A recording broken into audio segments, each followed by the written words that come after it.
বিসমিল্লাহির রহমানির রহিম। আসসালামু আলাইকুম। আশা করি আপনারা ভালো আছেন। আজকে আমি ইলিশ ভাজা রান্নাঘর থেকে আপনাদেরকে সবাইকে স্বাগত জানাচ্ছি। আজকে একটা রেসিপি নিয়ে আসছি, সেটা হচ্ছে জলপাইয়ের আচার। আমি আজকে আপনাদেরকে জলপাইয়ের আচার করে দেখাবো।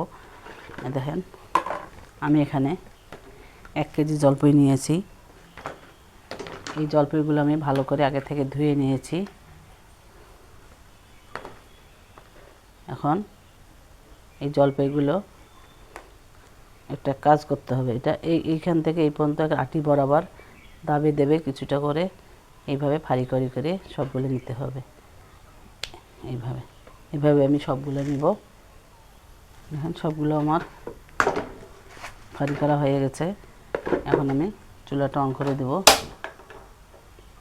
আমি কিভাবে করতেছি, আমি যেভাবে করি আপনারা দেখুন প্রথম থেকে। আপনারা হয়তো বা আলাদাভাবে করেন, আমি হয়তো আলাদাভাবে করি, আপনাদের সাথে শেয়ার করতেছি। এখন কড়াইটা গরম হোক। কড়াইতে আমি এখন সরষের তেল দিব, কিছু পাঁচফোড়ন দেব একটু মৌরি,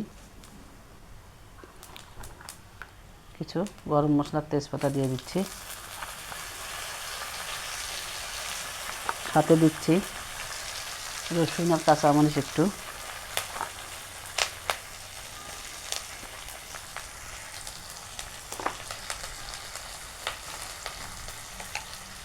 এখন আগে মশলাগুলো একটু গরম করে নিতে হবে, কাঁচা মশলা দেওয়ার কোনো দরকার নেই।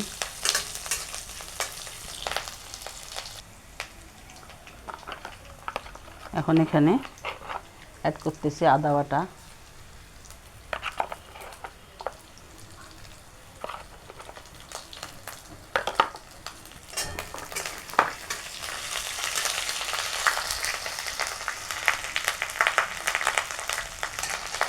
হালকা একটু লবণ দিব।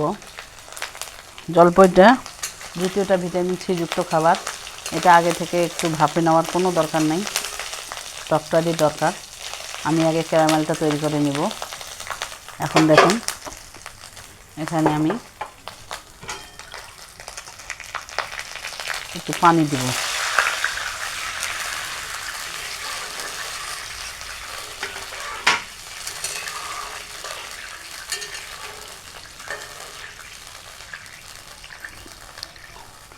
আর এখানে এখন দিয়ে দেবো একটু মরিচের গুঁড়া।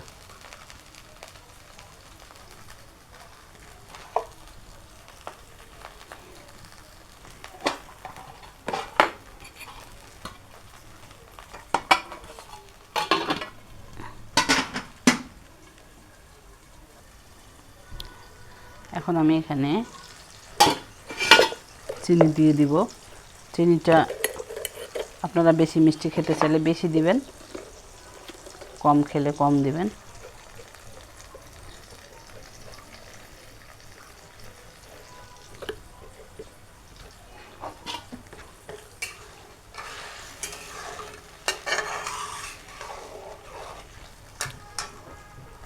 আর আমি হালকা একটু হলুদ, হালকা, যেটা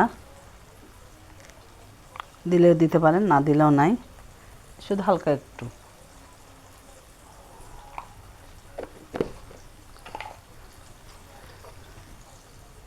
এখন আমি এখানে দেখেন চিনিটা গলে গেছে। এখন এখানে আমি জলপাইগুলো দিয়ে দিব।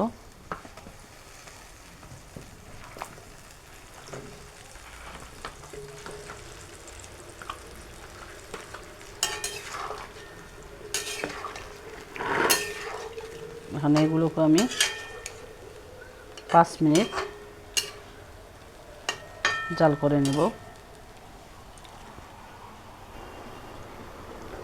দেখুন কালারটা কত সুন্দর চেঞ্জ হয়ে আসছে। এখন আমি আর কিছু মশলা অ্যাড করব, যেমন জিরা ধনিয়ার গুঁড়ো একটু দিয়ে দিব, আর একটু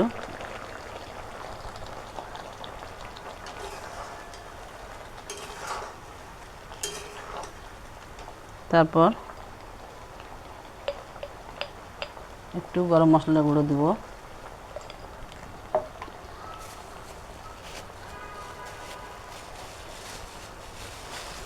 এই জলপাইটা একটু ভাঙা ভাঙা করে আচার করতে পারেন, অনেকভাবে করা যায়, তবে আজকে আমি গোটা গোটাই করতেছি। এখন এখানে একটু চিলি ফ্লেক্স দিয়ে দেব। ঝালটা আপনারা আপনাদের স্বাদ মতো দিবেন, বেশি খেলে বেশি দিবেন, যদি আপনারা কম খেতে চান বাচ্চাদের জন্য কম করে দেন তাহলে কম করেই দিবেন। আচার সাধারণত ঝালেরই হয়, কিন্তু কারো কারোর জন্য হয়তো বা একটু স্যাক্রিফাইস করতে হয়। এইভাবে আমি আর কিছুক্ষণ ঢেকে রাখবো, রসগুলা সব টেনে নিতে হবে। তারপর দেখেন আমি দেখাচ্ছি আপনাদেরকে, এই যে সিদ্ধ হয়ে গেছে, দেখেন আমার খুন্তিতে দেখেন সম্পূর্ণ ঢুকে যাচ্ছে, তার মানে বোঝা যাচ্ছে সিদ্ধ হয়ে গেছে, কিন্তু একটু নেড়ে ছেড়ে দিতে হবে।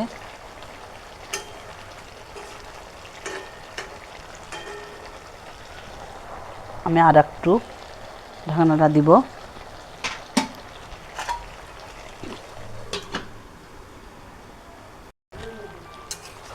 হয়ে গেছে আমার।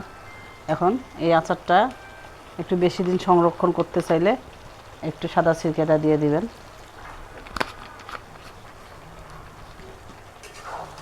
আর